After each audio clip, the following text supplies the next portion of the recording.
จุดเริ่มต้นของเขาเนาะแต่ว่าทุกมื้อนี้มีความสุขพอเนาะสักครู่เนาะแต่ว่าตราบใดที่ยังแบบว่ารู้สึกว่าสิ่งที่เขาเฮ็ดอยู่หรือว่าจุดที่เขาอยู่ณตอนนี้บ่มีความสุขหรือว่ามันอิ่มตัวเขาก็เนาะไปเปลี่ยนเนาะสักครู่เนาะเปลี่ยนไปเฮ็ดอย่างอื่นแทนเราเปลี่ยนไปอยู่บนอื่นแทนก็บ่เป็นสร้างนะกำลังเบิ่งนี่พระอาทิตย์ตกดินแล้วก็มีหมอกปกคลุมนี่คือเมืองแขวงบ่อแก้วเด้อยินดีต้อนรับเนาะเมืองของอาคาน้อยเองนี่เนาะสีสันสวยงามเลย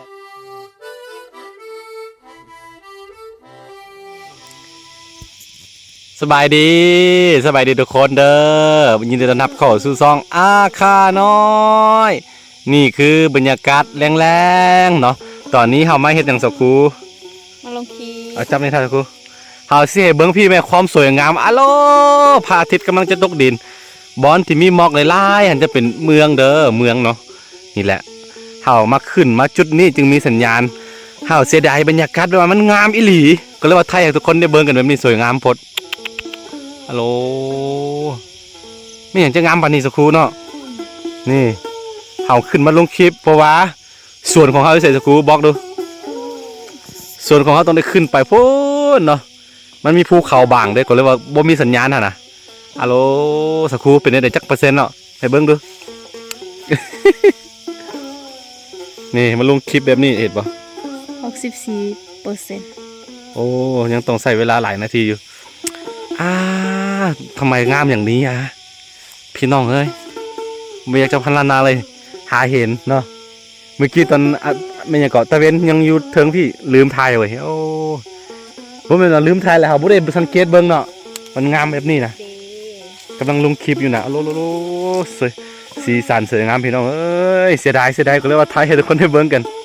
เดี๋ยวสิถ่ายทงไฮทงหน้าเป็นอย่างไรบอลโทษพูดเห็นปะน้ำ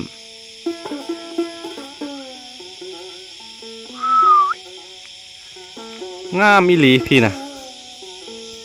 ไอ้ยาแม่เจ้า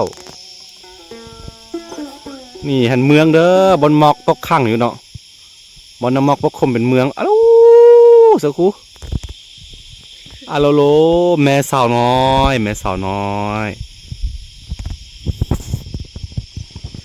นี่คือเป็นบอนนั่นลานประจำของเขาเลยลงคลิปแต่รอดนะคุณเนาะโมงลงได้ฮอดประมาณเท่าใดวะปกติเป็นอันนั้นแหละลงไปฮอด12 โมงก็มีบางมื้อคลิปที่เขาลงมือนี้เดี๋ยวจะได้เบิ้งมืออื่นนะคุณเนาะเห็นบ่เพราะมันบ่มีสัญญาณได้อยู่พุ่นนะมันมีได้หนึ่งแต่ว่าบ่สามารถลงคลิปได้นะมีได้ว่าเซตลิ้นน้ำบางเทือได้หรือเปล่านี่แหละเหตุผลที่ว่าเขาบ่สามารถตอบอันคอมเมนต์ของ FC ได้เพราะว่าเขามาลงมื้อนี้มันก็ปล่อยแบบว่าอัตโนมัติมื้ออื่นนะมันถึงจะได้ตั้งเวลาไว้เนาะเราก็เลยว่าบ่มีสัญญาณนี่พี่น้องเอ้ยนี่คือจะเป็นสวนยางเขาตอนนี้ประมาณจักโมงแล้วสักครู่เบิ่งดูโมงดู7 โมงยางเลยเด้อแต่ว่าอย่างที่หลายๆคุณหูแหละช่วงนี้มันเป็นช่วงที่นานค่ำเนาะสักครู่เนาะโอ้โหทำไมงามแบบนี้งามแหงหาสิท่าให้ทุกคนไปยาวๆแบบว่าจนก็ว่าพระอาทิตย์กำลังสิหายไปเนาะสักครู่เนาะลองเบิ่งนี่ว่าทำมิดว่าสิไลฟ์สดแต่ว่าไลฟ์สดน่าจะบ่แจ้งก็เลยว่าถ่ายแบบนี้ให้ทุกคนได้เบิ่งกันท้องฟ้าโอ้โหท้องฟ้าเรื่องพระอาทิตย์กำลังจะตกดินตัดกับหมอกปกคลุมเมืองตัดกับน้ำเห็นบ่พุ่นจะเป็นน้องป่าของชาวบ้านเขา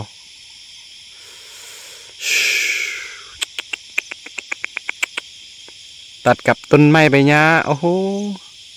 ภาพนี่งาม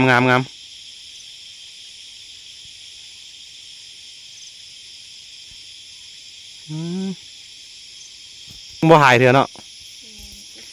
ที่จริงพระอาทิตย์ตกแล้วก็ยังมีไม่ว่ายังบ่ตกหมดนะก็เลยมาเห็น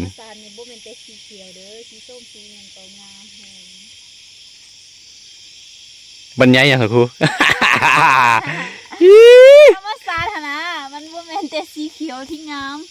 มีหลายสีปนกันก็คือนี่สีส้มก็มีสีขาวก็มีสีเขียวก็มีโอ้ยเกือบตก ได้ยินเสียงตูฟ้านห้องทุกคน นี่เห็นบ่ ตูฟ้านนี่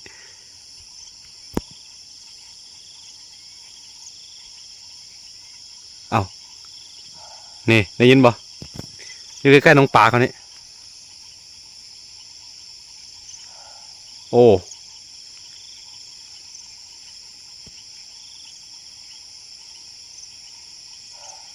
นี่โอ้น่าจะเป็นตื่นเป็นอย่างสักครู่ตื่นพวกสัตว์แดนึงแหละเรียกว่าตื่นคนเนาะนี่คือความอุดมสมบูรณ์ของบ้านข่อยเด้อนี่เนาะส่วนข่อยอยู่นี่เองขึ้นไปนี่อันนี้คือใกล้ๆบ้านเด้งั้นมีตูฟานได้ยินบ่ได้ยินเสียงตูฟานห้องนะตอนนี้พระอาทิตย์ใกล้ไปหายไปแล้วก็หมอกจะมาเปลี่ยนแทนนี่คือธรรมศาสตร์ยามแรงของบ้านเฮาเด้อประมาณนี้เนาะอยู่ภูอยู่ป่าบางที่ก็โอ้ย ตูฟานบางทีเขาว่านี่ยามเข้ามาประสบความสำเร็จของหลายๆคนมันต่างกันออกไปเนาะในมุมมองของข่อยแล้วเข้ามาประสบความสำเร็จบ่จำเป็นต้องมีเงินมีคำมากมายบ่จำเป็นต้องมีพระมีหยังก็สกูเฮือนหออลังการบ่จำเป็นต้องมีรถหรูมีหยังเอาแท้เอาว่านะเพียงแต่ว่าเฮาได้อยู่นำกับคนที่เฮาฮักได้สามารถเลี้ยงคนที่เฮาฮักได้เนาะเฮาสามารถได้ดูแลคนนี้นี่คือความสุขของข่อยเลยเนาะคือทุกมื้อนี้บ่ได้อยู่เพื่อตัวเองนะทุกมื้อนี่ค่อยตายมื้อเดียวก็ได้เลย แต่ว่าอยู่เพื่อคนที่เฮาฮักเนาะเฮายังอยากดูแลเขาอยู่เนาะเมื่อใดที่ค่อยสามารถดูแลคนที่ค่อยฮักได้อะนะมื้ออันนั้นคือความสุขของข่อยเลยเนาะข่อยบ่ได้แบบว่าเฮ็ดเพื่อตัวเองสักอย่างเลย จะครูได้ยินบ่นี่คือความสุขของฉัน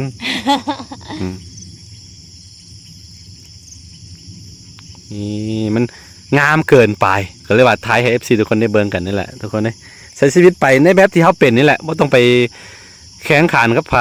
เนาะอยู่แบบนี้ไปแล้วก็บ่แนะนำมาให้มาอยู่แบบนี้เด้อเฮาบ่ได้สวนว่ามาอยู่แบบนี้มันบ่แม่นเด้อต้องเลือกแบบว่าคนแบบว่าในแบบที่ตัวเองมักหั่นนะบ่ต้องไปเรียนแบบไผเนาะลองถามเสียงหัวใจตัวเองเบิ่งเนาะหาเวลาว่างๆถามเสียงหัวใจหลายๆคนก่อนจนฮอดมือตายก็ยังบ่หาบ่ค้นพบตัวเองหั่นนะอันนี้ก็เป็นปัญหาคือกันมันไปชีวิตแล้วจึงฮู้ตัวว่าขณะหูตัวมันในวันไปชีวิตก็ยังดีนิดนึงเนาะยังได้ใช้ชีวิต บางคนจะทำมือตายจึงหัวนะอันนี้ก็อันนั้นหาบ่แม่นเป็นการสั่งสอนไม่อย่างดอกแต่ว่าเอาแชร์ประสบการณ์ของเฮาเนาะเฮาหูตัวไวนิดนึงก็เลยว่าเป็นกันดีว่าเฮามักแบบนี้นะบ่ต้องไปลองผิดลองทึกหลายๆเรื่องมาเริ่มต้นเลยบ่ฮู้ว่ายังสิไปฮอดใส่อันนี้ก็เป็นจุดเริ่มต้นของเฮาเนาะแต่ว่าทุกมื้อนี้มีความสุขพอเนาะทุกคนเนาะ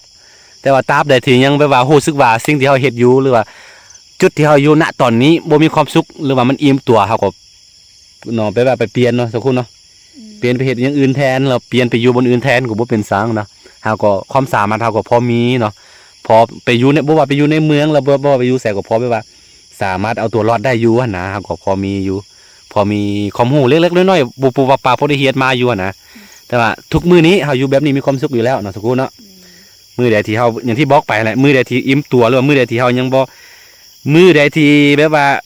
บ่อยากอยู่นี่แล้วนะครับก็สามารถเลือกไปอยู่ในเมืองมันก็ได้คือกันเนาะตอนนี้สังเนื้อสังตัวแป๊บนึงก่อนอย่าฟ้าหายไปซะเด้อ อยู่น้ำกัน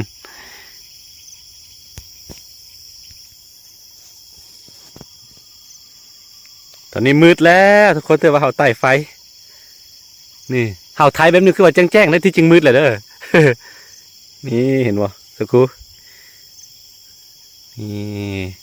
นี่แหละคือสัจธรรมของชีวิตเนาะบางทีบางคนนะบางคนผู้ใช้ได้ดีแล้วเนาะนี่บางทีแบบว่าเฮาได้ดีแล้วบางทีก็ทีมคนที่เฮาเคยทุกข์เคยยากมานำกันบ่ว่าจะเป็นผู้หญิงหรือผู้ชายก็เคยมีประสบการณ์แบบนี้แต่ว่าส่วนใหญ่จะเป็นไฟไซเป็นผู้แบบว่าเห็นแก่ตัวหลายกว่าเนาะในสังคมที่เฮาเห็นกันผ่านมานะถ้าว่าผู้หญิงได้ดีแล้วสิทีมผู้ชายนี่ค่อนข้างน้อยอันนี้แหละให้จำไว้เนาะยังเฮ็ดละครสั้นลงไปเป็นภาษาอาขาสภาพภาษาอาขาอยู่เนาะนี่คือเป็นได้ให้ต้นไทยเยอะว่า เป็นคติเตือนใจเดี๋ยวติดตามตอนต่อไปตอนที่ค่อยมีตอนที่ค่อยรวยแล้วก็ตอนมีลูกเซาคูมีลูกน้อยแล้วก็ได้สิทิมเซาคูแล้วก็ไปหาผู้สาวใหม่แล้วก็เอาเซาคูลายหนีเลย ยังตามหานางเอกอันนี้เว้าเรื่องละครสั้นเด้อบ่แม่นชีวิตจริงเด้อชีวิตจริงนี่เฮาผ่านอะไรมาด้วยกันนะเนาะ บ่เถียงกันเด้อ หาเอาผู้หญิงผู้ชายว่าลูกนี่ผู้หญิงก็ได้ผู้ชายก็ดีเนาะบ่เป็นสังเนาะ ได้หมด ถ้าเป็นชนเผ่าอาคาแท้ๆในคนสมัยก่อนเด้อบ่มีผู้ชายบ่ได้เด้อเนาะต้องมีนะต้องมีให้ได้ถ้าบ่มีก็ต้องไปเอาเมียน้อยนี่แหละเหตุผลที่เขา เมื่อก่อนเนาะสักครู่เนาะ แม่น มาถึงปัจจุบันนี่บ่เลือกบ่เป็นสัง บ่เป็นหยัง ได้หมดเลย ผู้ใส่ก็ดี คนที่ไม่ว่าทุกมื้อนี้หลายๆคนก็บ่ว่าคนมันนอกมันนาเนาะหลายๆคนก็เริ่มแบบว่าได้รับการศึกษาเนาะเริ่มฮู้แบบว่าส่วนหลายก็จะใช้สังคมแบบว่า วิถีชีวิตแบบว่าแบบคนเมืองหมดแล้วแหละมีแต่ยังเฮานี่แหละกับหานก็มาใส่แบบชีวิตดั้งเดิมเหมือน40 ปีก่อน ย้อนยุคซะงั้น บ่เป็นหยังเฮามักแบบนี้ กาไปเฮียนวิชาภาษาใจแล้วสักครู่ แล้วก็ โอเคนี่แปลว่างามพดแล้วก็เฮาไทยบรรยากาศนี่ให้เบิ่งแด้แล้วก็ฝอยแบบนี้ให้ทุกคนได้ฟังกันแด้โอเค ทุกคนเนาะคิดว่าทำอิดว่าสิไลฟ์สดให้ทุกคนได้เบิ่งกัน แต่ว่าอย่างที่บอกไป เวลาถ้าว่าไลฟ์สดผ่านมือถือแบบนี้มันบ่แจ้งอะนะก็เลยว่าถ่ายแบบนี้ให้ทุกคนได้เบิ่งกันเลยบรรยากาศสดๆโอเค ขึ้นไปเห็นหยังอยู่หั่น เฮ้ยอย่าว่าได้ ตอนนี้เรากำลังเบิ่งนี่พระอาทิตย์ตกดินแล้วก็มีหมอกปกคลุมนี่คือ เมืองแขวงบ่อแก้วเด้อยินดีต้อนรับเนาะเมืองของอาคาน้อยเองนี่เนาะสีสันสวยงามเลยทุกคนเนาะเป็นเมืองน้อยๆหนึ่งที่ขึ้นกับมือแขวงบ่อแก้วเนาะมันจะอยู่ทางอันตะเวนตกเฉียงเหนือของลาวเนาะจะติดกับพม่าเด้อจะติดกับพม่าเมืองเนาะหรือว่าติดกับพม่าแล้วก็ติดกับอันเมืองรองแขวงของหลวงลำธารนะสักครู่เนาะ นี่มันจะไก่อยู่ไก่แคมป์ของไก่ก็พม่าง่ายๆเนาะเห็นบ่โอ้ยินดีต้อนรับตอนนี้เอาขึ้นมาหาสัญญาณนะมาหาสัญญาณเนื่องจากว่าเขามีนอนในสวนนะสุคูเนาะนอนในสวนแล้วบ่มีสัญญาณแต่ว่าเขาขึ้นมาที่มันจะเห็นนี่เห็นบ่โมเมนต์จะเห็นเมืองอะนะมันมีหลักสัญญาณก็เลยว่ามีสัญญาณ มันคือกำลังใจที่ในการลงคลิป นี่คือก่อนที่จะลงคลิปหนึ่งมันค่อนข้างแต่เวลาลงทาง YouTube เด้อ YouTube นะช่องอาคาน้อย Channel ตามหน้าจอเด้อเพราะว่าอาชีพของเขาเฮ็ด YouTube เนาะ ยูทูบเบอร์ ยูทูบเบอร์3 ปีแล้วบ่ได้เฮ็ดเวียกมันอย่างอื่นเลยเนาะเฮ็ด YouTube อย่างเดียวกะหลายคนยังแบบว่าคนลาวเนาะ ยังบ่ บ่ ฮู้ กล้าลงมือเฮ็ดแล้วว่าหลายคนบ่ฮู้ว่าอยู่ลาวสั่งรายได้ได้คือกันเด้อได้คือกันเนาะได้แล้วก็สามารถเลี้ยงปากเลี้ยงท้องได้สบายเลยแหละถ้าว่าเฮาใจเฮามักแท้ๆเด้เนาะคือค่อยได้3-4 ปีแล้วก็เป็นอาชีพยูทูบเบอร์มาตลอดเนาะเจอกัน